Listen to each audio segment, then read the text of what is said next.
কান্না করলে কিন্তু তোমাকে একটু কিউট লাগে না। কিউট লাগারও দরকার নেই। আচ্ছা, কিন্তু বেশি কান্না করলে কিন্তু দাঁত পড়ে যায়, এটা জানো? এই একটা তো মনে হচ্ছে পড়েও গেছে। কই না তো, দাঁত পড়ে নাই।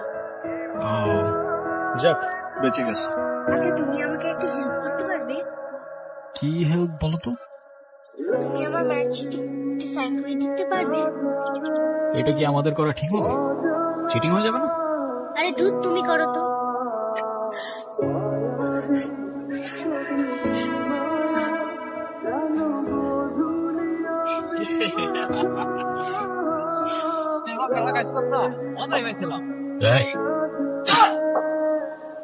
আসসালামু আলাইকুম ভাইয়া। ওয়ালাইকুম আসসালাম। কি অবস্থা রয়েছে? ক্লাস সব ঠিকঠাক চলতেছে তো? হ্যাঁ ভাইয়া, সব চলছে ঠিকঠাক। আর তোমার কি অবস্থা? পরে কি আর কিছু বলে নাই তো? না ভাইয়া। কি যে বলেন ভাইয়া, আপনি থাকতে কেউ আমাকে কিছু বলার সাহস পাবে না। গিয়ে বল ভাই দিদি পরে আসতেছে। তোমার মা আসছে।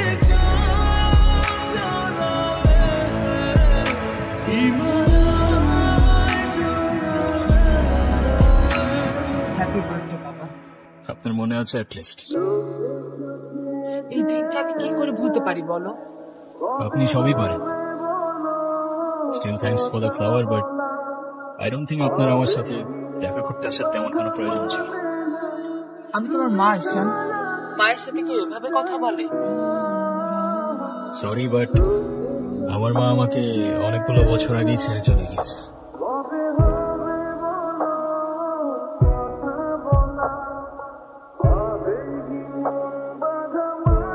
ক্যাম্পাসের সবচাইতে সুন্দর নারীর জন্য I love you.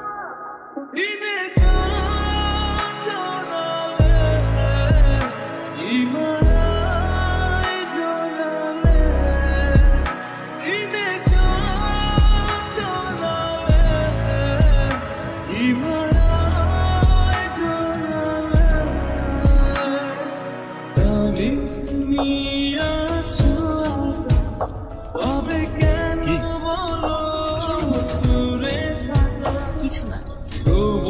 নাম কি? আমার একমাত্র বিশ্বস্ত বন্ধু। হতে পারে না? তা হতে পারে, কিন্তু এত মানুষ থাকবে কেন? কারণ ওরা মিথ্যা বলে না, ধোকা দিতে জানে না, আর ওদের জন্য এতটুকু করলেও না সারাটা জীবন। আপনারা তো কষ্ট কিছু সে থাকুক না, জেনে কি করবা? বলে দিলে তো আর কমে যাবে না, তাই না? কমে যাচ্ছে না, তবে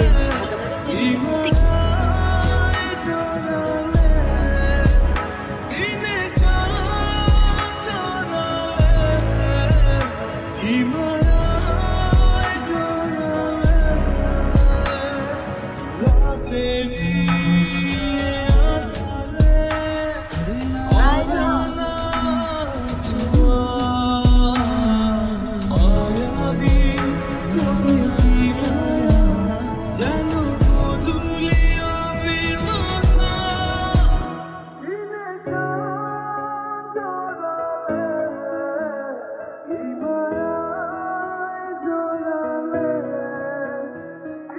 আমি অনেক কষ্ট করে বাবাকে ম্যানেজ করছি।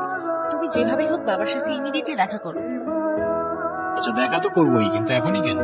গ্রাজুয়েশনটা শেষ হোক অ্যাটলিস্ট। আর সময় তো আর শেষ হয়ে যাচ্ছে না। তোমার শেষ না হলে আমার ঠিকই হচ্ছে ঈশান। তোমার গ্রাজুয়েশনের জন্য বাবা মাকে বাসায় বসায় রাখবে না। আসসালামু আলাইকুম।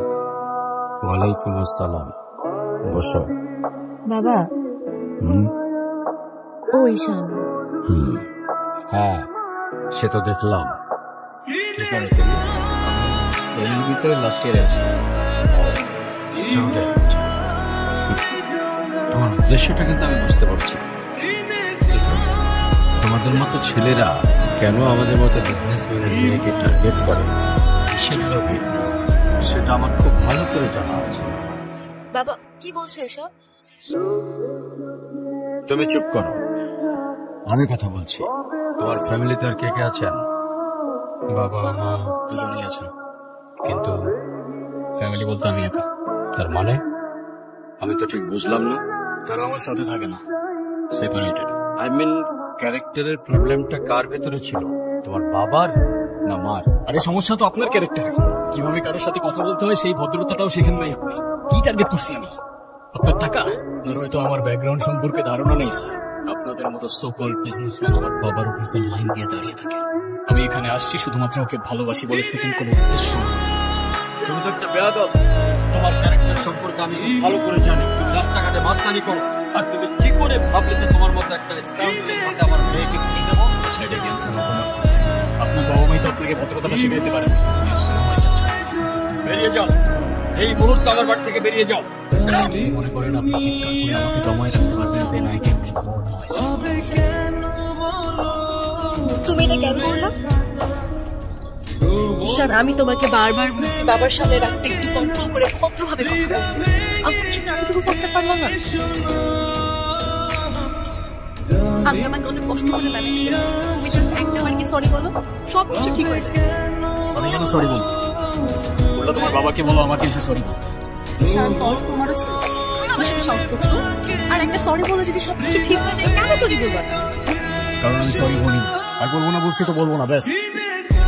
তোমার এই করতে না, তোমাকে কিছু বলতো আমি ভয়। সেদিন তুষার সাথে বসতো, তারপর থেকে তোমাকে কোনো কিছু বলার সাহস করে তুমি পাইনি। এরকম চলতে চলতে একদিন আমি চলে যাবো। তো যাও না, তোমাদের কেউ আটকে রাখি। ঈশান, আমি যদি আজকে এখান থেকে চলে যাই, হয়তো আর কোনোদিন ফিরে আসবো না। আমি তো যাও না।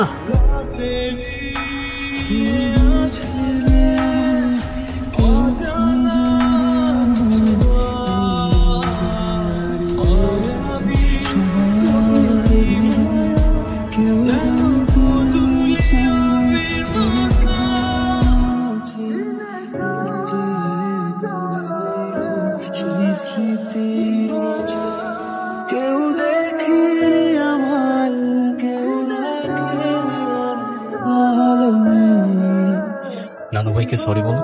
I don't say sorry, আমি সরি বলবো না। কখনো কখনো আমাদের ভুল না থাকলেও সরি বলতে হয়। বেসিক্যালি ওর কোনো দোষ নেই। ওকে মার্কশিটের সিগনেচারটা আমিই করে দিয়েছিলাম, আর ওকে আজ স্কুল বাঙ্ক করতে দেওয়াটাও আমার ঠিক হয় নাকি। তো ওর হয়ে আমি ক্ষমা চেয়ে নিচ্ছি। I am sorry.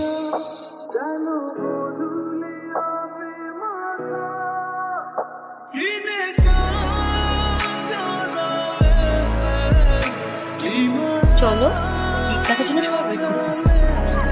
ঈশান কোথায়? ঈশানকে দিয়ে কি করবে তুমি? ও আসবে না। ঈশান না আসলে আমি বার্থডে করব। তোমাকে উঠতে বলছিলাম। আমি যাব না, যাব না, যাব না। নেক্সট টাইম আমার সাথে শর্ট করে কথা বলবা না, মনে থাকে যেন। আয়রা,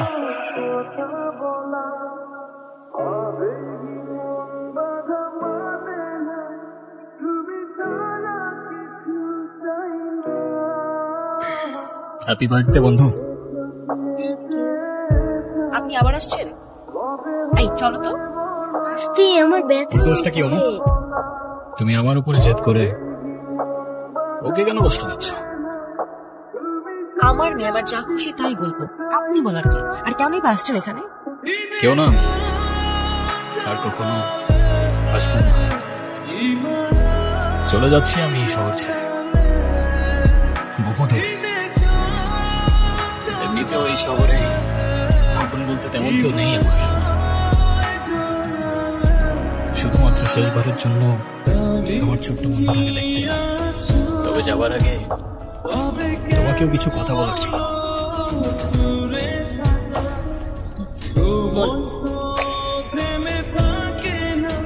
বাবা মা থাকতেও তাদের ভালোবাসাটা কখনো পাইনি। ছোটবেলা থেকে একা একা থাকতে শিখেছি। আমার মতো যারা আছে না, তারা নিজের কষ্টটা কখনো বলে বুঝাইতে পারে না, বা বলতে পারো বলার মানুষটাই কি। তবে আমি যখন আয়রার দিকে তাকাই না, তখন আমি আমার ছোট্টবেলার সেই ঈশানকে দেখতে পাই। শুধুমাত্র এটুকু বলতে চাই যে আমার জীবনের মতো অ্যাটলিস্ট আমার জীবনটা হতে দিও না। আমার উপরে থাকা অভিমানগুলোর জন্য তুমি ওকে কষ্ট দিও না। দেখো ছোট্ট বন্ধু,